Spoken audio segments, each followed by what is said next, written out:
Ingat itu istriku pesan. Jadi kalau orang bilang seperti ijab kabul pada saat saya bilang, lu kalau mau ikut-ikut. Nah, itu di situ. Itu salah saya.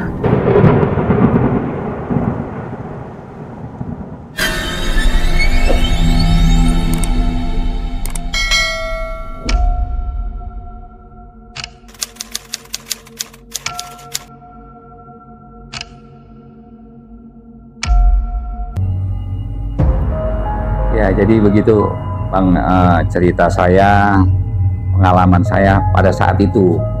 Nah, memang cerita misteri itu banyak yang di luar nalar. Tapi kalau kita nggak ngalamin, kadang-kadang itu cerita bohong gitu.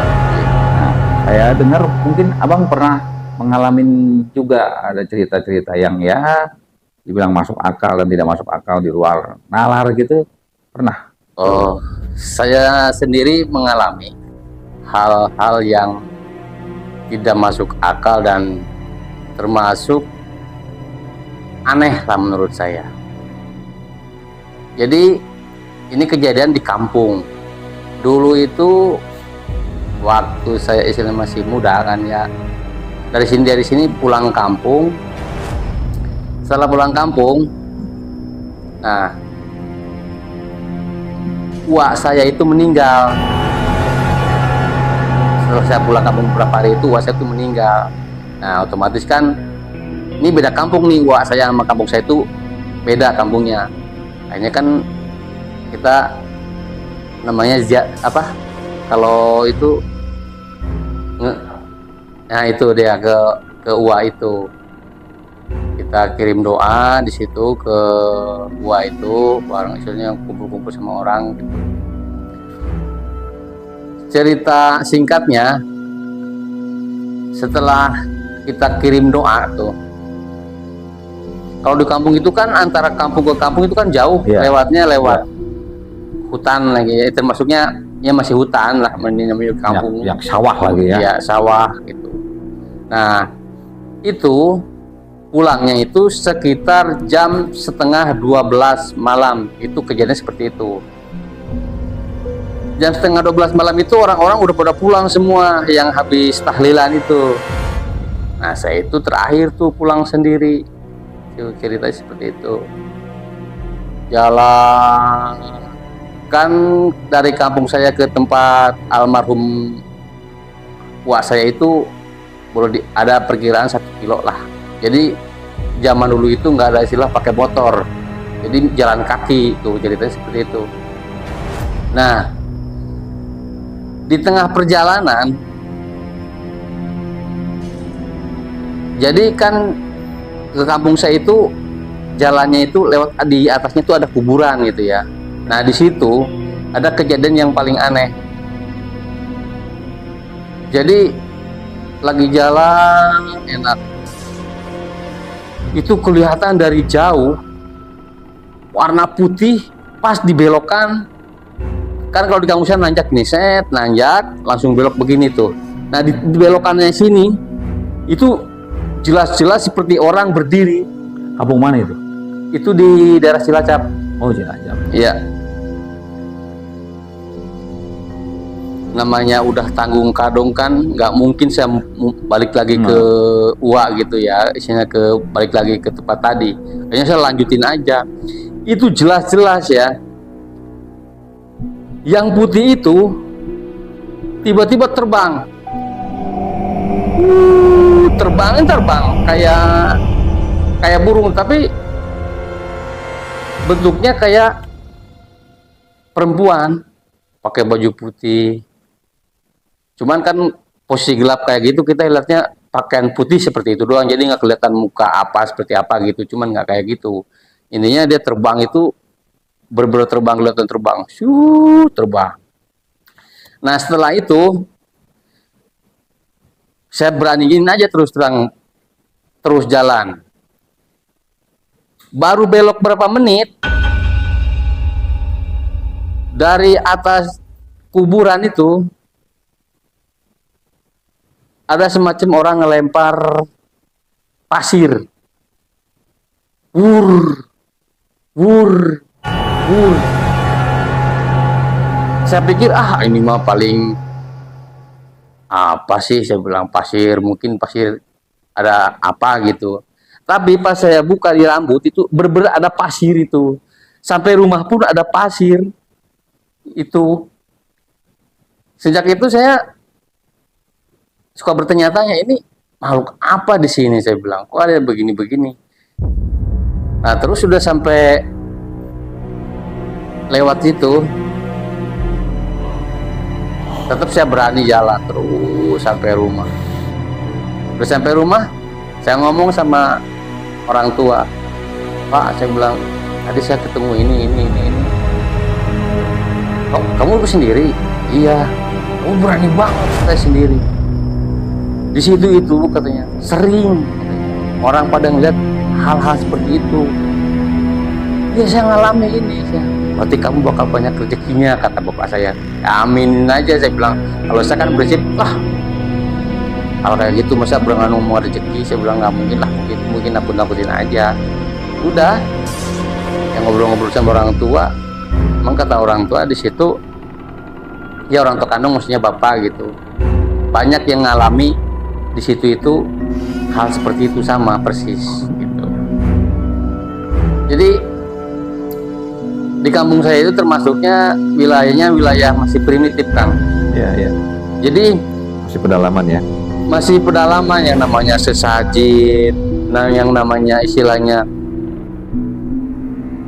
orang mau panen aja kan kasih sesajen dulu kayak gitu-gitu. Makanya kejadian-kejadian di kampung saya seperti itu sering terjadi. Kalau kitanya istilahnya pemberani, wani ngeplok-ngeplok istilah di daerah-daerah yang seperti itu, hebat di kampung saya. Jadi kayak gitu, Kang.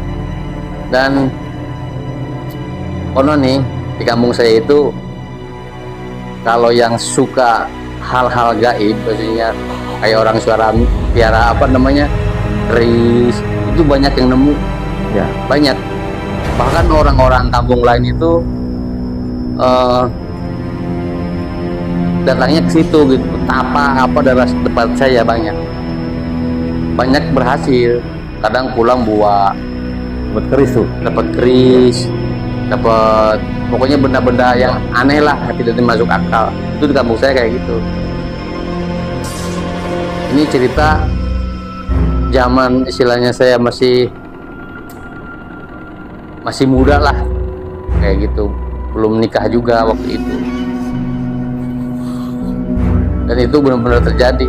Dan itu menurut saya apa sih ya, percaya nggak percaya sih hal kayak gitu. Jadi gimana ya, nggak percaya orang melihat dan nyata, maksudnya pasir itu benar-benar masuk di kepala gitu. Pas di Keramas juga benar-benar ada pasirnya, bukan istilahnya main-main, ini cuman bunyi-bunyi doang, enggak, emang sampai rumah aja pas Keramas juga ada pasirnya. Itu benar-benar terjadi itu. Jadi di kampung saya itu yang namanya orang suka bertapa mendapatkan keris, itu nyata di kampung saya, kan. Jadi banyak dari kampung-kampung orang dari Jawa Tengah, dari Jawa Barat itu bertapa di sana, itu pulang-pulang banyak yang Dapatkan keris. keris. Jadi gini, Bang, Oke. ngomongin masalah keris atau benda-benda yang aneh. Ya. Tapi ini ada cerita ya. Ya, boleh. Cerita ini pun juga kadang-kadang di luar nalar, karena pada saat itu kita masih SMA kalau nggak salah, apa SMP malah. Oke. Itu sama teman-teman itu saya pernah diajak orang tua itu ke daerah Ciampea, Bogor. Itu sepi, itu di sana kita ada temen. Itu memang di luar nalar. Itu begitu dia tangannya begini, lihat nih nanti. Tuh, itu keris. Itu bisa nongol dari tanah, saya dia diambil. Dikasihlah ke kita. Suruh bawa pulang. Oh, gitu. Jadi kalau kita tidak bisa bawanya. Bawahnya. Itu ngalam di rumah. Hmm. Itu berisik. Oh gitu ya? Itu keris. Jadi dia gelodak dia terbang. Oh gitu. Jadi kalau masalah keris itu ya yang orang bilang suka ada cerita Ya. harus di bulan purnama atau malam Jumat, bahasa Jawa ini Jumat Kliwon atau Jumat Wage itu ya. Itu dimandiin. Nah, dikasih apa ya, minyak apa ya dibilang dulu ya, dibilang minyak japaron atau minyak wangi-wangi cendana gitu. Iya, Nah, iya. itu kalau kita telat itu dia ngamuk, itu keris. Oh gitu ya. Itu dia berdiri gitu. Saya pernah ya, karena kita nggak kuat ya, akhirnya kita kembaliin lagi. Udah nih dikembaliin lagi. Udah saya karena memang bukan jiwa-jiwa apa mistik gitu ya, hanya Iya. dengar cerita dan pingin tahu ya, itulah akhirnya gitu Bang. Oke. Oke teman-teman, dukung channelnya Kang Hilman. Apa Kang nama channelnya? Channel YouTube ya saya ketik aja Hilman Santana, nanti Hilman Santana keluar, itu ada foto saya dan tertulis Santana Vlog.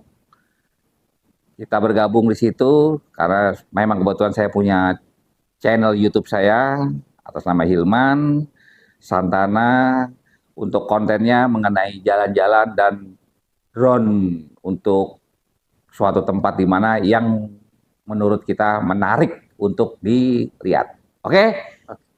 Jangan lupa tonton, subscribe TJ5 Misteri. Mantap. Oke. Terima kasih. Oke, jadi begitu ya penjelasan Kang Hilman tentang tadi cerita-cerita misteri untuk episode ketiga ini. Untuk episode selanjutnya mungkin nanti boleh komen di bawah siapa yang menjadi kami undang. Oke, terima kasih. Untuk selanjutnya kita nantikan kira-kira siapa yang bakal kita undang. Bantu like, komen, subscribe biar semangat bikin videonya. Assalamualaikum warahmatullahi wabarakatuh. Waalaikumsalam warahmatullahi wabarakatuh. Bye.